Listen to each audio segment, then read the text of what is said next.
শহর থেকে একের পর এক যুবতী ও প্রেগনেন্ট মেয়েদেরকে একটা নির্জন বাড়িতে তুলে নিয়ে যায় একজন ভয়ঙ্কর সাইকো ডাক্তার।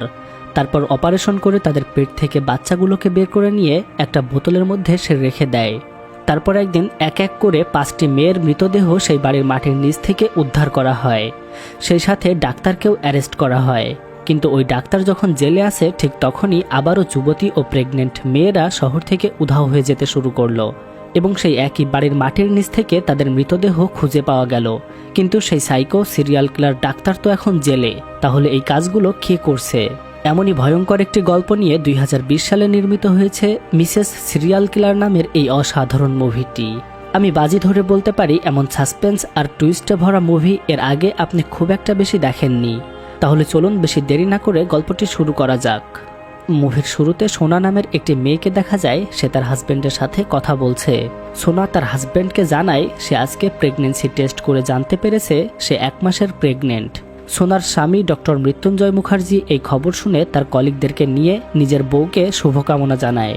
তার কথা বলা শেষ হতেই বাসায় একজন পুলিশ অফিসার আসে একটি চাঞ্চল্যকর কেসের জন্য কিছু এভিডেন্স বা প্রমাণ সংগ্রহ করার জন্য। তবে এই পুলিশ অফিসারটা আবার সোনার এক্স বয়ফ্রেন্ড, অর্থাৎ মৃত্যুঞ্জয়ের সাথে বিয়ের আগে তার ইমরান শহীদ নামের এই পুলিশ ছেলেটির সাথে প্রেম ছিল। কিন্তু সে তাকে বিয়ে না করে এই ডাক্তারকে বিয়ে করেছে। তাকে দেখে সোনা ভাবে সে হয়তো তার সাথে এমনিতেই দেখা করার জন্য অথবা তার কোনো ক্ষতি করার জন্য তার বাসায় এত রাত্রে এসেছে। কিন্তু পুলিশ অফিসার শহীদ এখানে আসার আগে প্রচুর পরিমাণে মদ খেয়ে আসার কারণে সে একটু মাতাল ছিল। তাই সোনা তাকে কোনোভাবেই বাসায় ঢুকতে দিতে চায় না, কারণ তার হাজব্যান্ড এখন বাড়িতে নেই। তারপরেও শহীদ জোর করে বাড়িতে ঢোকে এবং কৌশলে সেখান থেকে কিছু এভিডেন্স সংগ্রহ করে। পরদিন সকালে দেখা যায় একটা পরিত্যক্ত বাড়িতে প্রচুর পুলিশ এবং এলাকার লোকজন এসেছে, কারণ পুলিশ অফিসার শহীদ একজন থানার পুলিশকে খবর দিয়েছে সে এখানে কিছু একটা খুঁজে পেয়েছে। পুলিশ এবং সাধারণ জনগণ এখানে আসার পর তারা প্রথমে কিছুই খুঁজে পায় না।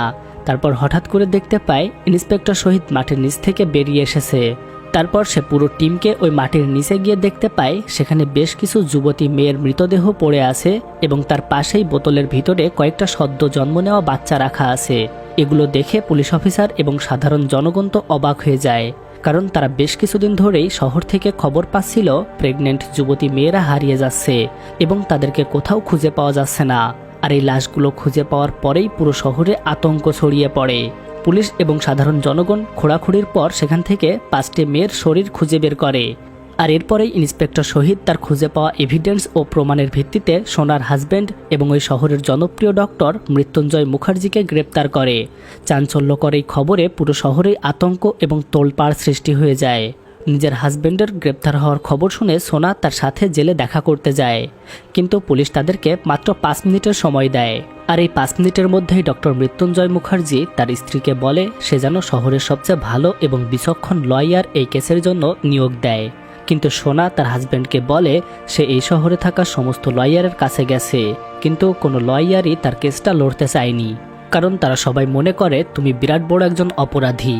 আর এই কথা শুনে মৃত্যুঞ্জয় সোনাকে মিস্টার রাস্তগি নামের একজন লয়ারের ঠিকানা দেয় এবং তার সাথে দেখা করতে বলে। এছাড়াও সে বলে এই লয়ার খুবই বিচক্ষণ একজন লয়ার এবং সে এর আগেও আমাকে একটা মিথ্যা কেস থেকে উদ্ধার করেছিল। তার হাজব্যান্ডের কথা মতো সোনা মিস্টার রাস্তগির সাথে দেখা করতে যায়, কিন্তু তার বাসায় গিয়ে সে দেখতে পায় মিস্টার রাস্তগি অনেক অসুস্থ হয়ে বিছানায় পড়ে আছে। তবে রাস্তগি মৃত্যুঞ্জয় মুখার্জির নাম শুনে সোনাকে আশ্বস্ত করে যে সে এই কেসটা লড়বে, কারণ সে খুব ভালো করে জানে ডাক্তার মৃত্যুঞ্জয় মুখার্জি কোনো অপরাধ করতে পারে না। কিন্তু এই কেসের শেষ পর্যন্ত পৌঁছানো অনেক দেরি হবে, তাই প্রথমে তাদেরকে মৃত্যুঞ্জয়ের জামিনের জন্য চেষ্টা করতে হবে। এরপর কয়েকদিনের মধ্যেই ডক্টর মৃত্যুঞ্জয়ের এই চাঞ্চল্যকর কেসটি কোর্টে ওঠে, কিন্তু সোনা কোর্টে যাওয়ার আগে দেখতে পায় কোর্টের সামনে সাধারণ জনগণ মৃত্যুঞ্জয় মুখার্জির ফাঁসির জন্য আন্দোলন করছে। তাদের থেকে অনেক লুকিয়ে সে কোর্টের মধ্যে গিয়ে বসে।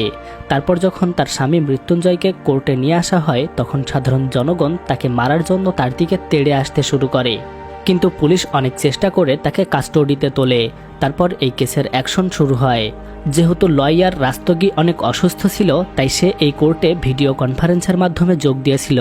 সে বিচারককে বলার চেষ্টা করে তার মক্কেল অর্থাৎ মৃত্যুঞ্জয় মুখার্জি একজন নির্দোষ ব্যক্তি, হয়তো কেউ তাকে ফাঁসানোর জন্য তার ওই পরিত্যক্ত বাসায় এই কাজটা করে এসেছে, তাই তাকে নির্দোষ প্রমাণ করার জন্য প্রথমে তার জামিন প্রয়োজন। কিন্তু অপরপক্ষের আইনজীবী যখন সেখান থেকে পাওয়া ডক্টর মৃত্যুঞ্জয়ের ফিঙ্গারপ্রিন্ট এবং সিগারেটের আধ খাওয়া টুকরো আদালতে হাজির করে, তখন এইসব প্রমাণপত্র দেখে বিচারক মৃত্যুঞ্জয়ের জামিন নামঞ্জুর করে দেয়। তারপর ডক্টর মৃত্যুঞ্জয়কে আবারও জেলে নিয়ে যাওয়ার সময় সাধারণ জনগণ তাকে অনেক মারতে শুরু করে। জামিন না হলে সোনা সেদিন রাত্রেই আবারও লয়ার মিস্টার রাস্তগীর সাথে দেখা করে, কিন্তু সে সোনাকে জানায় সমস্ত রিপোর্ট এবং প্রমাণ সবকিছুই মৃত্যুঞ্জয়ের বিপক্ষে যাচ্ছে। আমি জানি না আমরা তাকে বাঁচাতে পারবো কিনা। এটা শুনে সোনা অনেক ঘাবড়ে যায়। ওই আইনজীবী আরও বলে, খুনি একজন ভয়ানক সিরিয়াল কিলার। প্রেগনেন্ট মেয়েগুলোকে মেরে ফেলার পরে তাদেরকে অ্যাবর্শন করিয়ে সেই বাচ্চাগুলোকে ট্রফি হিসেবে শোকেসে রেখে দিত। আর এই কেসে বিচারক তাকে সর্বনিম্ন মৃত্যুদণ্ড শাস্তি দেওয়া হবে, আর এর উপরে যদি শাস্তি দেওয়া হয় তাহলে তাকে বিপুল পরিমাণ অর্থদণ্ড দেওয়া হবে। এটা শুনে সোনা লয়ারকে বলে, আমি জানি আমার হাজব্যান্ড নির্দোষ, কিন্তু এই কাজটা কে করেছে আমি সেটাও জানি। এই বলে সে তার এক্স বয়ফ্রেন্ড অর্থাৎ সেই পুলিশ অফিসার ইমরান শহীদের নাম বলে এবং আগের দিন রাত্রে সহ তারা যে অনেক দিন ধরে রিলেশন করেছে এটাও তাকে খুলে বলে। এগুলো শুনে লয়ার তাকে বলে, কিন্তু এর প্রমাণ কোথায়? তুমি কি প্রমাণ করতে পারবে ওই পুলিশ অফিসারই তোমার হাজব্যান্ডকে ফাঁসাচ্ছে? এটা বলে আইনজীবী মিস্টার রাস্তগী সোনাকে একটা পরামর্শ দেয়। সে বলে, তোমার হাজব্যান্ড যে নিরপরাধ এটা প্রমাণ করার সবচেয়ে সহজ এবং কার্যকরী উপায় হচ্ছে শহরে আরও একটা প্রেগনেন্ট মেয়ে উধাও হয়ে যাওয়া আর তার লাশ খুঁজে পাওয়া একই বাড়ির নিচে। আর এটা করা যদি সম্ভব হয় তাহলে প্রমাণ হবে ডাক্তার মৃত্যুঞ্জয় জেলে থাকা সত্ত্বেও বাইরে মেয়েরা খুন হচ্ছে, আর এর মানে হচ্ছে খুনি ডক্টর মৃত্যুঞ্জয় নয়, অন্য কেউ। আর এই কাজটা যদি এই খুনি নিজেই না করে তাহলে আমাদেরকেই করতে হবে, অর্থাৎ সবচেয়ে ভালো বললে তোমাকেই করতে হবে। এগুলো শুনে সোনা অনেক ভয় পেলেও নিজের হাজব্যান্ডকে বাঁচানোর জন্য সে সব রকমের চেষ্টাই করতে রাজি। অর্থাৎ তার এখন প্রথম টার্গেট এই শহরে একটা প্রেগনেন্ট মেয়েকে খুঁজে বের করা এবং তাকে কিডন্যাপ করে নিয়ে এসে তার পেট থেকে বাচ্চাটি বের করে তাকে মেরে ফেলা। কিন্তু তার নিজের ওপর সন্দেহ হয় সে এত কিছু করতে পারবে কিনা। তারপরে যখন তার হাজব্যান্ডের কথা মনে পড়ে তখন সে প্রতিজ্ঞা করে যেভাবেই হোক এটা তাকে করতেই হবে। রাস্তায় যেতে যেতে তার আবারও এক্স বয়ফ্রেন্ড পুলিশ অফিসার শহীদের সাথে দেখা হয় এবং সেখানে তার মনে পড়ে যায় তারা দুজন সামনের একটা মন্দিরে একদিন বিয়ে করেছিল, কিন্তু সেই কথা তারা দুজন ছাড়া কেউ জানে না। তাকে লুকিয়ে বিয়ে করা সত্ত্বেও সে তার বাবা মায়ের অনুরোধে ডাক্তার মৃত্যুঞ্জয়কে বিয়ে করে নেয়। আর এই ঘটনায় হয়তো শহীদ এতদিন মেনে নিতে পারেনি, আর এই কারণেই সে তার হাজব্যান্ডকে ফাঁসানোর জন্য এগুলো করছে। এরপর সোনা একটি হসপিটালে একজন গাইনি ডাক্তারের অ্যাপয়েন্টমেন্ট নেয় তার বাচ্চা দেখানোর জন্য। আসলে এটা তার মূল উদ্দেশ্য ছিল না। তার মূল উদ্দেশ্য ছিল ওইখান থেকে জেনে নেওয়া যে এই শহরে এখন ঠিক কতজন মেয়ে প্রেগনেন্ট আছে। ডাক্তারের অ্যাপয়েন্টমেন্ট নেওয়া হয়ে গেলে সে সোজা হাসপাতালে গিয়ে রিসেপশনিস্ট মেয়েটাকে কৌশলে ডাক্তার ডাকতে পাঠায়, আর এই সুযোগে সে সেখানে থাকা ডায়েরির খাতাটা নিয়ে সবগুলো ছবি তুলে নেয় এবং ওই মেয়েটি আসার আগেই দ্রুত সে সেখান থেকে পালিয়ে যায়। এরপর নিজের বাসায় এসে সেই নোটগুলো থেকে সব তথ্য নিয়ে তিনজন মেয়েকে খুঁজে পায় যারা এখন প্রেগনেন্ট অবস্থায় আছে। কিন্তু তাদের তিনজনকে একে একে ফোন দিয়ে সে জানতে পারে এর মধ্যে মাত্র একটি মেয়ে আছে যাকে দিয়ে তাদের কাজ হবে, আর সেই মেয়েটির নাম আনুশকা। এই মেয়েটির নাম ও পরিচয় দেখে সে বুঝতে পারে এই মেয়েটি তার স্টুডেন্ট, অর্থাৎ আনুশকার এখনও বিয়ে হয়নি, কিন্তু সে হয়তোবা আনএক্সপেক্টেডলি প্রেগনেন্ট হয়ে গেছে। সুতরাং সেই তার সবচেয়ে ভালো টার্গেট হতে পারে। পরদিন থেকে সে আনুশকার পিছনে নজর দেওয়া শুরু করে। তার পিছনে পিছনে গাড়ি চালিয়ে গিয়ে সে দেখতে পায় আনুশকা তার বয়ফ্রেন্ডের সাথে দেখা করতে একটা নির্জন জায়গায় এসেছে। আনুশকা তার বয়ফ্রেন্ডকে নিজের প্রেগনেন্টের ব্যাপারটা বললে তার বয়ফ্রেন্ড তার সাথে অনেক রাগারাগি করে এবং সেখান থেকে চলে যায়। মনের দুঃখে আনুশকা রাস্তার উপর দাঁড়িয়েছিল, তখনই একটি গাড়ি তাকে ধাক্কা দিতে গেলে সোনা মেয়েটিকে ধাক্কা দিয়ে ফেলে দেয়। এতে করে তার জীবন বেঁচে যায়। তারপর সোনা তাকে নিজের গাড়িতে করে বাসায় নামিয়ে দিয়ে আসে। সে দেখতে পায় বাসায় আনুশকা বাচ্চাদের কারাতে প্র্যাকটিস করায়, অর্থাৎ সে একজন কারাতে মাস্টার।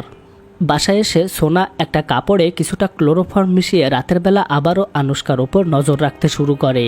কিন্তু আজকে সে একজন ছেলে সেজে এসেছিল যাতে করে আনুশকা তাকে চিনতে না পারে। তারপর সুযোগ বুঝে সে তার মুখে ওই ক্লোরোফর্ম মেশানো কাপড়টা ধরতেই আনুশকা অজ্ঞান হয়ে যায়। তখন সে তাকে কিডন্যাপ করে বাসায় নিয়ে এনে হাত পা বেঁধে ফেলে রাখে। এদিকে থানায় আবারও খবর আসে শহর থেকে একটি প্রেগনেন্ট মেয়ে আবারও মিসিং হয়ে গেছে। ইন্সপেক্টর শহীদ সেই মিসিং মেয়েটির বাসায় গিয়ে তার বাবা মায়ের কাছে খবর নিতে শুরু করে। খবর নিয়ে সে জানতে পারে আনুশকার একজন বয়ফ্রেন্ড আছে। ইন্সপেক্টর শহীদ আনুশকার বয়ফ্রেন্ড শান্তর কাছে যায় এবং তাকে আনুশকার ব্যাপারে বিভিন্ন বিষয় নিয়ে জিজ্ঞেস করে। কিন্তু শান্ত তাকে জানায় সে কিছুদিনের মধ্যেই তাকে বিয়ে করত, অথচ সে কোথায় মিসিং হলো এটা কিছুই বুঝতে পারছে না। তখন শান্ত তাকে জানায় হয়তোবা অন্য কোনো সিরিয়াল কিলার আছে যে আবারও আনুশকাকে কিডন্যাপ করে নিয়ে গেছে। এদিকে সোনা তার মোবাইলে কয়েকটা ভয়েস রেকর্ড করে নেয়, যাতে করে এটা একজন পুরুষের কণ্ঠে চেঞ্জ করে নিয়ে আনুশকার সামনে সে প্লে করতে পারে। এর ফলে মেয়েটি তাকে একজন পুরুষ ও সত্যিকারের সিরিয়াল কিলার ভাবতে শুরু করবে। এগুলো রেকর্ড করে সে আবারও আনুশকার কাছে যায়, কিন্তু তার শরীরে একটি মেয়ের পারফিউমের গন্ধ পেলে আনুশকা তাকে একজন গে ভাবতে শুরু করে। তবে তখন সোনা তার ফোন থেকে সেই রেকর্ডটা প্লে করে দেয় এবং এটা শোনার পরে সে শান্ত হয়। কিন্তু সে তাকে খাবার খাওয়াতে গেলে হঠাৎ করে আনুশকা সোনার হাতে কামড় বসিয়ে দেয়, আর এতে করে সে চিৎকার করে ওঠে। তখনই সোনা বুঝতে পারে এটা একটা মেয়ে। তবে সোনা সাথে সাথে সেখান থেকে পালিয়ে যায়। বাইরে এসে সোনা মিস্টার রাস্তগিকে ফোন করে এবং তার কাছ থেকে অ্যাডভাইস নেয় যে সে এখন কি করবে। তারপর নিজের হাজবেন্ডের একটা ভিডিও প্লে করে শেখার চেষ্টা করে কিভাবে একজন প্রেগনেন্ট মেয়েকে ইনজেকশন দিয়ে অ্যাবর্শন করানো যায়। তারপর এগুলো শিখে সে আবারও আনুশকার রুমে আসে। তারপর তাকে অপারেশন থিয়েটারে নিয়ে গিয়ে তার ইনজেকশন দেওয়ার চেষ্টা করে, কিন্তু যেহেতু ভিডিও প্লে করে দিয়ে সে টিউটোরিয়াল দেখছিল এবং ইনজেকশন দেওয়ার চেষ্টা করছিল, তখন এই রেকর্ড শুনে আনুশকা বুঝে ফেলে এটা কোনো রিয়েল ডাক্তার না, আর এই কারণে সে কোনোভাবেই ইনজেকশনটা দিতে দেয় না।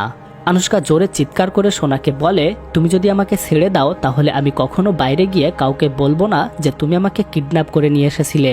আমি শুধুমাত্র বলবো আমি কয়েকদিনের জন্য একটু দূরে গিয়েছিলাম এবং আবারও ফিরে এসেছি। আর এই কথা শুনে সোনার মাথায় একটা প্ল্যান আসে। সে বাইরে গিয়ে সাথে সাথে তার লয়ারকে ফোন দেয় এবং তাকে বলে, আমরা যদি আনুশকাকে দিয়ে বলিয়ে নিই আসলে ডক্টর মৃত্যুঞ্জয় এই কাজগুলো করেনি, করেছে পুলিশ ইন্সপেক্টর শহীদ, তাহলে কেমন হবে।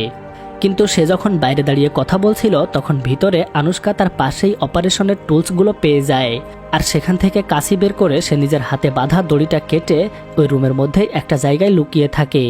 সোনার রুমে এসে দেখতে পায় আনুশকা কোথাও নেই। এটা দেখে সে তো ভয় পেয়ে যায়, আর ঠিক তখনই ওপর থেকে আনুশকা তার মাথার ওপর এসে একটা লাথি দেয়। কিন্তু আনুশকা যখন দেখতে পায় এটা তো তার ম্যাম সোনা, তখন সে তো অবাক হয়ে যায় এবং সে সোনাকে জিজ্ঞেস করে, আপনি এখানে কি করছেন। এই সুযোগে সোনা তাকে ভুলভাল বোঝানোর চেষ্টা করে এবং সে বলে, আমি তো তোমাকে বাঁচানোর জন্যই এখানে এসেছিলাম। কিন্তু সেই সময়ে আনুশকা তার পাশে একটা ফোন পড়ে থাকতে দেখে, আর সেখানে একটা অডিও প্লে করে দিয়ে যখনই শোনে যে তাকে এটাই শোনানো হয়েছিল, আর এটা শোনার সাথে সাথে আনুশকা বুঝে ফেলে আসলে তার নিজের ম্যামই তাকে এখানে কিডন্যাপ করে নিয়ে এসেছে। কিন্তু সোনা পালানোর চেষ্টা করলে আনুশকা তাকে ধরে ফেলে। তবে সে পাশে থাকা একটা কাঁচের টুকরো তার হাতে ঢুকিয়ে দেয় এবং আবারও তাকে হাত পা বেঁধে সেখানে ফেলে রাখে। তারপর থানায় ফোন আসে যে আনুশকার লাশ খুঁজে পাওয়া গেছে। এটা শুনে ইন্সপেক্টর শহীদ দ্রুত আবারও সেই বাড়িতে যায় এবং সেখানে গিয়ে মাটির নিচের সেই বেসমেন্টের ঘরে বোতলের মধ্যে একটি বাচ্চা দেখতে পায় এবং তার পাশেই আনুশকাকে পড়ে থাকতে দেখে। কিন্তু এটা দেখে সে তো কিছুই বুঝে উঠতে পারে না। ডক্টর মৃত্যুঞ্জয় তো জেলে রয়েছে, আবার সে নিজেও এই কাজটা করেনি, তাহলে এখন কে এটা করলো। আনুশকার লাশ খুঁজে পাওয়ার খবর যখন সারা শহরে ছড়িয়ে পড়ে তখন মানুষ বুঝতে পারে আসলে ডক্টর মৃত্যুঞ্জয় কোনো সিরিয়াল কিলার না, বা সে কাউকে মেরে ফেলেনি। তারা সবাই ভাবতে থাকে হয়তো তাকে ভুল করে গ্রেপ্তার করা হয়েছে, আর এ কারণে মানুষজন তাকে আবারও শ্রদ্ধা করতে শুরু করে। আর যেদিন তার কোর্টের ডেট ছিল সেদিন আবারও সোনা কোর্টে এসেছিল, কিন্তু সে আজকে তার মুখ ঢেকে আসেনি, বা ডক্টর মৃত্যুঞ্জয়কে নিয়ে আসার সময় আজকে কেউ তাকে মারেও নি। আজকে কোর্টের কার্যক্রম শুরু হওয়ার সময় সবাই দেখতে পায় বিখ্যাত আইনজীবী মিস্টার রাস্তগি নিজেই এখানে এসেছে। তারপর বিচার কার্য শুরু হলে রাস্তগি আজকেও ডক্টর মৃত্যুঞ্জয়ের জামিনের জন্য আবেদন করে। যেহেতু আজকে এটা প্রমাণ হয়েছে যে ডক্টর মৃত্যুঞ্জয় জেলে আটকে থাকা সত্ত্বেও বাইরে প্রেগনেন্ট মেয়েরা হারিয়ে যাচ্ছে, তাই কোনোভাবেই সে কোনো সিরিয়াল কিলার হতে পারে না। সুতরাং আজকে বিচারক ডক্টর মৃত্যুঞ্জয়ের জামিন মঞ্জুর করে নেয়, অর্থাৎ মৃত্যুঞ্জয় এখন জামিনে ছাড়া পেয়ে যায়। হাজব্যান্ডকে আবারও ফিরে পেয়ে সোনা অনেক খুশি হয়। জেল থেকে বেরিয়েই সোনা তার হাজব্যান্ডকে বাড়িতে এনে সেই বেসমেন্টের রুমে নিয়ে যায়। তারপর সে আনুশকাকে দেখায় এবং সে গত কয়েকদিনে কি কি করেছে এবং আনুশকাকে কিভাবে কিডন্যাপ করেছে এবং এখানে এনে সে তার সাথে কি কি করেছে সবকিছুই তার হাজব্যান্ডকে খুলে বলে। এছাড়াও তাদের প্ল্যান কি ছিল, অর্থাৎ তারা যে আনুশকাকে কিডন্যাপ করে পুলিশ ইন্সপেক্টর শহীদকে ফাঁসাতে চেয়েছে, এগুলো সবকিছু খুলে বলে। কিন্তু সবকিছু শুনে ডক্টর মৃত্যুঞ্জয় সোনাকে জিজ্ঞেস করে যদি আনুশকা এখানে থাকে তাহলে যে লাশটা খুঁজে পাওয়া গেছে সেটা কার। এবার সোনা তাকে বলে সে তার কলেজ থেকে হসপিটালের একটি মৃতদেহ কিনে নিয়ে এসে সেটাকে আনুশকার মতো করে সাজিয়েছে। এছাড়াও আনুশকার হাতে থাকা আংটি এবং তার ব্যবহার করা জিনিসপত্রগুলো ওই মেয়েটির গায়ে পরিয়ে দিয়েছে। আর এ কারণেই মানুষজন মনে করেছে এটা হয়তো আনুশকার লাশই হবে। মৃত্যুঞ্জয়কে আনুশকাকে দেখানো হয়ে গেলে তারা গাড়িতে করে ওই বাড়ি থেকে চলে যায়। আর তখনই দেখা যায় গাছ থেকে আনুশকার বয়ফ্রেন্ড অর্থাৎ শান্ত নেমে এসেছে। অর্থাৎ সে তাদেরকে পাহারা দিচ্ছিল এবং তাদের উপর নজর রাখছিল। তারা চলে যেতেই সে ওই ঘরের মধ্যে ঢোকে এবং আনুশকার কাছে যায়। সেখানে গিয়ে সে দেখতে পায় আনুশকা এখনো বেঁচে আছে। কিন্তু সে যখন আনুশকাকে ছাড়িয়ে এখান থেকে বের করে নিয়ে যাবে তখনই সে কারো ভয়েস শুনতে পায়। এটা শুনেই সে পাশে থাকা একটা দরজার আড়ালে গিয়ে লুকিয়ে পড়ে। কিন্তু তার ভাগ্যটা এতটাই খারাপ ছিল যে দরজাটা সাথে সাথে লক হয়ে যায় আর সে ভেতর থেকে দরজাটা কোনোভাবেই খুলতে পারে না। এদিকে ইন্সপেক্টর শহীদ একটা বারে এসে মদ খাচ্ছিল। তখন সেখানে থাকা মানুষজন তার সাথে অনেক খারাপ ব্যবহার করা শুরু করে, কারণ সে একজন নির্দোষ ডাক্তারকে গ্রেপ্তার করেছে। তারা মৃত্যুঞ্জয়কে অনেক শ্রদ্ধা করে আর এ কারণেই ইন্সপেক্টর শহীদকে মারতে শুরু করে। এদিকে সোনা যখন ঘুমিয়েছিল তখন বাইরের শব্দে তার হঠাৎ করে ঘুম ভেঙে যায়। সে ধীরে ধীরে আনুশকাকে যেখানে আটকে রেখেছিল সেখানে যায়। কিন্তু সেখানে গিয়ে সে যা দেখতে পায় তাতে করে তার পুরো দুনিয়া উল্টে যায়। সে দেখতে পায় তারই হাজবেন্ড ডক্টর মৃত্যুঞ্জয় অপারেশন করার টুলস নিয়ে আনুশকার পেট কেটে বাচ্চা বের করার চেষ্টা করছে। আর এটা দেখে সে ভয়ে চিৎকার করে ওঠে। তখনই তার হাজবেন্ড ডাক্তার মৃত্যুঞ্জয় তার সামনে এসে খুব স্বাভাবিকভাবে কথা বলতে শুরু করে। সে এমনভাবে কথা বলে যেন এগুলো দেখে সে কোনো ভয়ই পাচ্ছে না। কিন্তু সোনা যখন তাকে জিজ্ঞেস করে সে এত রাত্রে এখানে কি করছে, তখনই মৃত্যুঞ্জয় তার ভয়ঙ্কর রূপ দেখাতে শুরু করে। সে ধীরে ধীরে সোনাকে তার নিজের গল্প বলে, যে গল্পটা খুবই ভয়ঙ্কর। সে বলে, আমি যখন জন্ম নিয়েছিলাম তখন আমার মা একটা ছেলের সাথে অবৈধ রিলেশন করে আমাকে জন্ম দিয়েছিল, কিন্তু আমার বাবা আমাকে স্বীকৃতি দেয়নি। সে আমাকে ফেলে দিতে চেয়েছিল এবং অ্যাবর্শন করিয়ে মেরে ফেলতে চেয়েছিল, কিন্তু আমার মা আমাকে জন্ম দিয়ে একটা জায়গায় ফেলে গেছে। তখন অন্য আরেকজন আমাকে তুলে নিয়ে এসে বড় করেছে। আর তারপর থেকেই যারা অ্যাবর্শন করায় এবং অবৈধ রিলেশনে জড়িত থাকে তাদেরকে আমি দু চোখে দেখতে পারি না। তাদেরকে আমি এতটাই ঘৃণা করি যে তাদেরকে ধরে ধরে নিয়ে এসে আমার এই পরিত্যক্ত বাসায় অপারেশন করে বাচ্চাগুলোকে বের করে নিই এবং আমার বোতলের মধ্যে তাদেরকে সুরক্ষিত রাখি। ওই বাচ্চাগুলো মানুষের হাতে মরে যাওয়ার চেয়ে আমার বোতলের মধ্যেই সবচেয়ে ভালো থাকে।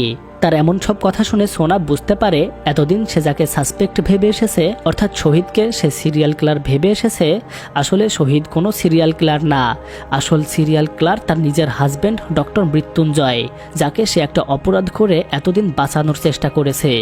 সোনা মৃত্যুঞ্জয়কে বলে, আমি বুঝতে পারছি তোমার সাথে খুব ভয়ঙ্কর ঘটনা ঘটে গেছে, তাই বলে তোমার কোনো অধিকার নেই এইসব মানুষগুলোকে এভাবে মেরে ফেলা এবং নিষ্পাপ বাচ্চাগুলোকে নষ্ট করে ফেলা। কিন্তু মৃত্যুঞ্জয় তাকে বলে, আমি তো তাদেরকে মেরে ফেলছি না, বরং আমি তাদেরকে মরার হাত থেকে বাঁচাতে চাইছি। আর এই দুশ্চরিত্র মহিলাগুলো যারা বিয়ে না করেই বাচ্চা নিয়ে নেয় এবং তাদেরকে অ্যাবর্শন করিয়ে নষ্ট করে ফেলে, তাদেরকে কঠিন শাস্তি দিচ্ছি। সে যখন এগুলো বলছিল তখনই সোনা অপারেশন করার টুলস থেকে একটা অস্ত্র নেওয়ার চেষ্টা করে, কিন্তু সেই মুহূর্তেই তার আগে এসে ডক্টর মৃত্যুঞ্জয় একটা ছুরি তুলে সেটা সোনার হাতে ফুটিয়ে দেয়। আর সেখানে চিৎকার চেঁচামেচি শুনে দরজার ওপাশ থেকে শান্ত চিৎকার করে তাকে এখান থেকে বের করতে বলে। দরজার ওপাশ থেকে চেঁচানোর শব্দ আসায় মৃত্যুঞ্জয় দরজাটা খুলে দেখতে পায় সেখানে আরেকটা ছেলে দাঁড়িয়ে আছে। ছেলেটি তার হাতে থাকা একটা পাইপ দিয়ে মৃত্যুঞ্জয়ের ওপর আক্রমণ করতে গেলে মৃত্যুঞ্জয় উল্টো তাকে মেরে তাকেও বেঁধে ফেলে।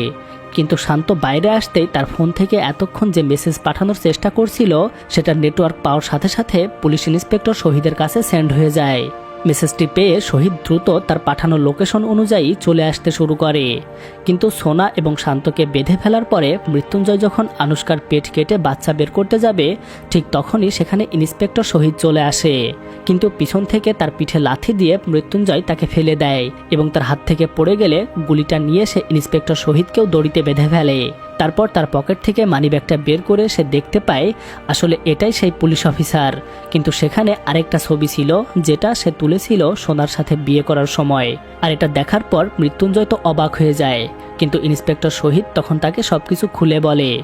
শহীদ সেখানে থাকা সবাইকেই বলে, যখন আমার বোন প্রেগনেন্ট অবস্থায় উধাও হয়ে যায় তখন থেকেই এই কেসটার দায়িত্ব আমি নিজে নিয়েছিলাম এবং অনেক খোঁজাখুঁজির পরে জানতে পারি এই ডক্টর মৃত্যুঞ্জয় এই কাজগুলো করছে, কিন্তু তাকে ধরতে গেলে সে আমার মাথায় আঘাত করে আর এর কারণে আমি কোমায় চলে গিয়েছিলাম। আর গত 2 বছর আমি কোমাই ছিলাম। আর তখনই সোনা ডক্টর মৃত্যুঞ্জয়ের সাথে বিয়ে করে নেয়। কিন্তু যখন সোনা তার মুখ থেকে এই ঘটনা শুনতে পায় তখনই সে ইন্সপেক্টর শহীদের ওপর অনেক মায়া অনুভব করে, কারণ এতদিন সে তাকে ভুল ভেবে এসেছিল। তারা কথা বলতে বলতে হঠাৎ করে ইন্সপেক্টর শহীদ উঠে গিয়ে সোনার হাতে ফুটে থাকা কাঁচিটা বের করে দেয় এবং সেটা দিয়ে নিজের হাতের দড়িটা কেটে ফেলে। কিন্তু ততক্ষণে ডাক্তার মৃত্যুঞ্জয় আনুশকার পেট কেটে ফেলেছে। তবে সে আরও বেশি কিছু করার আগেই ইন্সপেক্টর শহীদ তাকে ধরে ফেলে এবং শেষমেশ তাকে জেলে ভরে দিতে পারে। তারা আনুশকাকে হসপিটালে নিয়ে গিয়েছিল এবং সেখান থেকে ডক্টর তাদেরকে জানায় আনুশকার বাচ্চার কোনো ক্ষতি হয়নি, সুতরাং তার বাচ্চা খুব ভালোভাবেই পৃথিবীতে আসতে পারবে। হ্যালো বন্ধুরা, এই অসাধারণ গল্পটা এখানেই শেষ হয়ে যায়।